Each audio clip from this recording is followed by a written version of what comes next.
Right now, we are witnessing the worst bank failure since the great financial crisis. We're talking about a $15 billion company has gone to zero basically overnight. We're going to discuss exactly what this means for the stock market, how this even happened, what does all this mean with the huge news on Silicon Valley Bank and all the other banks, their stocks are crashing too. What is going to happen next, and is there an opportunity here for any long-term investors? So in case you've been living under a rock, Silicon Valley Bank is the #1 bank when it comes to lending to venture capital stage businesses. These are early startup type companies that don't have a lot of profitable business so far, but they do have potential in the future. And that is why when these companies raise money from venture capital investors like Mark Cuban, Kevin O'Leary, what happens is they need a bank to take those deposits after they raise the money, and they also need someone to lend the money in case they need funds to continue their operations for growth. That's where Silicon Valley Bank historically has come in. There are also a lot of regional banks over the past couple of years that have benefited from increased deposits, whether it's because of fundraising from businesses, because of the PPP program, because of government checks when we got all those stimulus checks with a nice couple $1,000s, all that increased deposits at banks. Here's what happened, and here's how this led to this demise right now in the banking system. Okay, so whenever someone, stick figure here, goes and takes their money to a bank, right? What does that bank do? The bank doesn't just have that money sit there and wait for you to take it back out. There's no point, right? It's a business at the end of the day. So they take that money, right, and put it into a nice, what we call a treasury bill, bonds, things of that nature, which has historically been very safe to put money into. You get a interest rate on that, and that could generate revenue, and it goes back to the bank as more money. Here's the problem though. Over the past couple of years, interest rates have been very low, almost 0%, right? So bonds typically yielded 1%, 2% on your money. Over the past 1 year, let's say, the Federal Reserve has jacked up all of those rates because they're trying to battle inflation, they're trying to lower demand, they're trying to lower market fundraising activity to lower prices in the real economy. What happens is all of those interest rates that are all the money that these banks put into these bonds at low interest rates, and these are a lot of fixed interest rates until those notes actually mature. Now you have this situation where a lot of people that put money into the bank, they could be putting their money into something else that is maybe a 5% money market fund or a 3% money market fund, or just a high yield savings account. So pretty much these people don't need to have their money at a particular institution if they could get a better rate somewhere else. And we're seeing absolutely that at the end of the day, depositors are not really loyal with their money. They don't care who they bank with. They just want to make sure their money is, #1, safe, and #2, making a return for them passively. Now, in the case with SVB, it's really mind-blowing because at the end of the day, one idea or one move that we thought was strategic turned out to be the catalyst to absolutely end the company in the span of 48 hours. So what SVB did,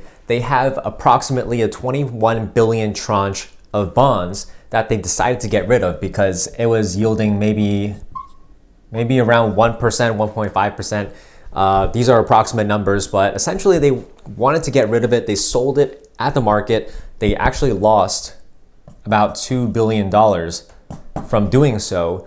They have proceeds of 19 billion approximately. They took that loss and they tried to put it into something else that's a higher rate, like a floating instrument that gives them a higher rate, because if they have all those deposits and they're only generating a 1% return here, and clients are expecting a higher rate at other places, they want to be more competitive. They also just want to improve their profitability by getting a higher rate instrument to, make the difference on people's deposits. So seemed like a good idea on paper. this was their tranche that was available for sale. They also have a lot of other assets. They have a particular tranche of about 90 billion other assets, but they're also sitting on a $16 billion loss on that one. So a lot of banks are actually sitting on paper losses on these bonds as interest rates have gone up over the past year. What happens now is that everyone starts to panic because, hey, they're thinking, why are they selling this if they don't really need to, right? They could, in theory, hold it until maturity. They would not realize any losses on their bonds. So this is freaking people out. Venture capital investors were telling their portfolio companies to withdraw all their money. People are freaking out. And when people freak out, and when the CEO tells people not to panic, usually people panic. It's a horrible, horrible thing, but that's just what happens because of human psychology. What we've seen in the past too with Washington Mutual, if you think about it, during the Great Depression, people tried to withdraw their money as soon as possible. What happens is all these people are like, give me my money back, give me my money back, give me my money back. Silicon Valley Bank has their money tied up here. They, sold this one, got into a different tranche. Their money is tied up. Their money is tied up in a lot of different things. And ultimately, when you have billions and billions in withdrawal demands in the span of 24 hours, 48 hours, at the end of the day, not many financial institutions set up this way are not going to cope. And as a result, this whole thing, Silicon Valley Bank, was taken over by the Federal Reserve, and most likely shareholders and everyone invested in this is going to go to zero. Hopefully people with actual deposits at this bank do end up being able to salvage their money now that the regulators are in control here. This is just something that a lot of people never would have thought of happening. It's not like some joke company. It's been around for 40 years. And in the span of 48 hours, it's turned into nothing. So it's just absolutely insane, guys. So where do we go from here? Well, I personally think that there are some banks out there that have been hit really hard by this, and they could actually be promising opportunities. Some of these stocks are down 50% today, 30% today, and even more on the week. So let's take a look at this. All right, guys, the first stock I'm watching here is Charles Schwab. I actually went ahead and bought a bit of a position here today. You can see on the chart over the past couple of days, this has gone from $76 per share down to 57 and 60 apparently as of the close of today, backing out into a daily chart. You actually see even further of a demise here. But I mean, overall, Charles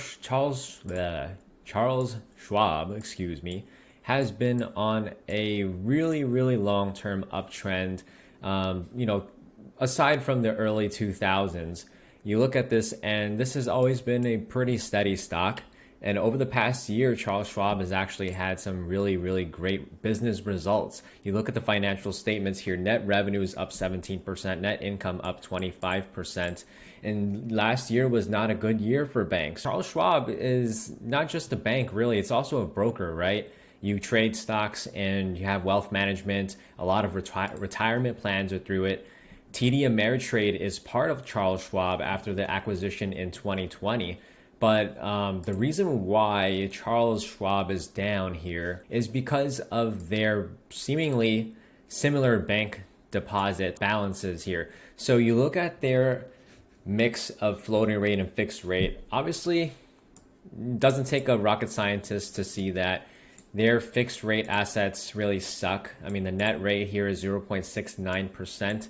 We all know where the Fed funds rate is right now. So, I mean, it's kind of a losing position, so to speak, but I don't think you're going to see Charles Schwab in any liquidity issue, meaning that people are suddenly withdrawing all of their balances. I mean, you have big institutional clients, you have people with brokerages balances.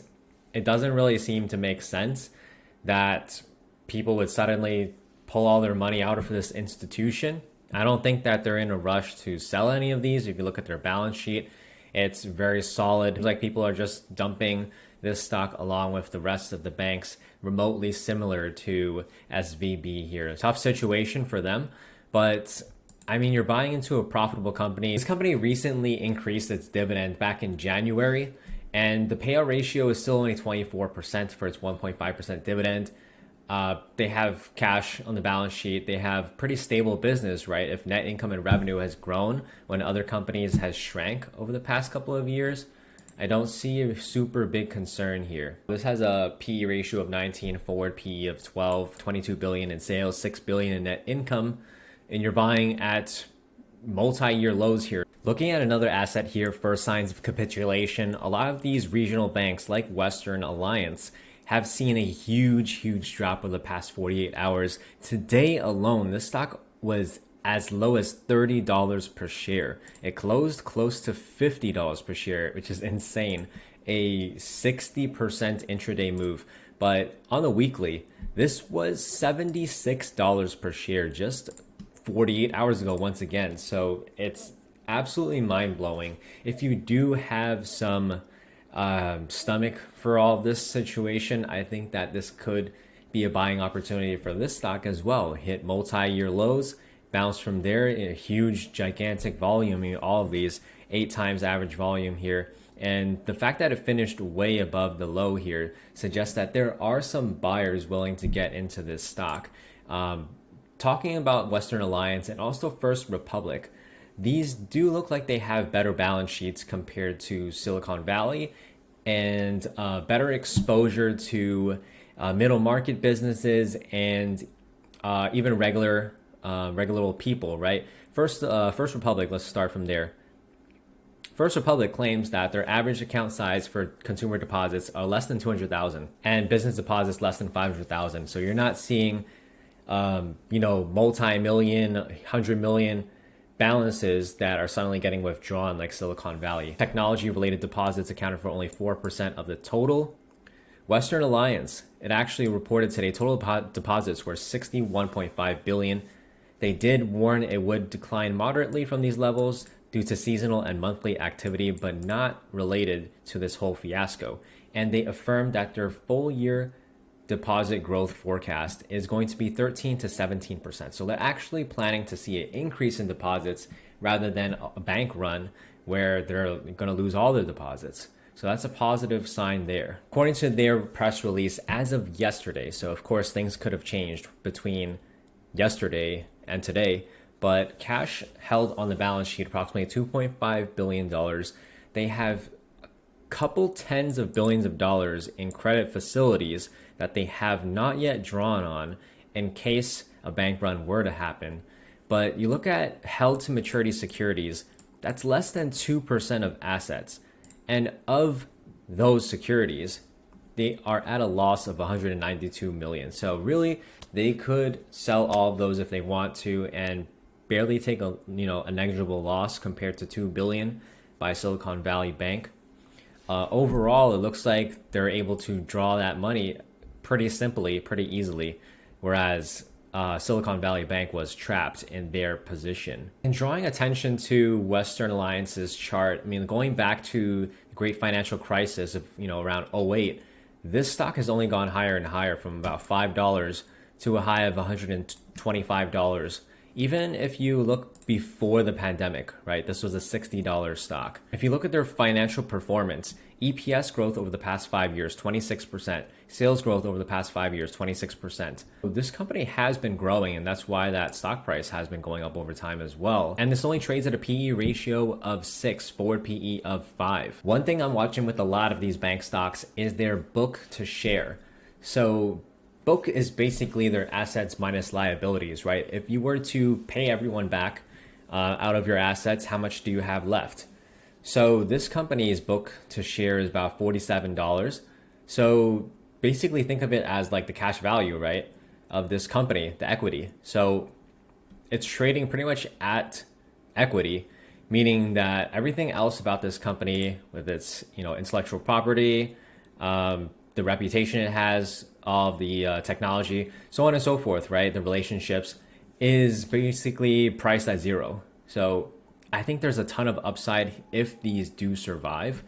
Of course, that's a big if right now. There's a lot of fear and panic, but again, my personal opinion, I don't quite see a huge bank run on every single bank out there. That would just be almost the end of the world there. First Republic, you can also see their book to share here is $74. Currently, this closed at around 81, but traded as low as 40, 45. So the fact that these even traded a fraction of their cash value basically is, kind of insane, kind of a sign of capitulation. Some might say that they should be trading at a discount because, who knows if this is going to exist a week from now. But if you have looked into these companies and you think they will survive, for a long-term investor, this is a good entry point because you're getting the entire company at a huge discount right now. Now, I say it's a discount, but let's look at valuations over the long term and see if that really is the truth, right? So if you look on ticker here, trailing multiples last 12 months, price to book value per share.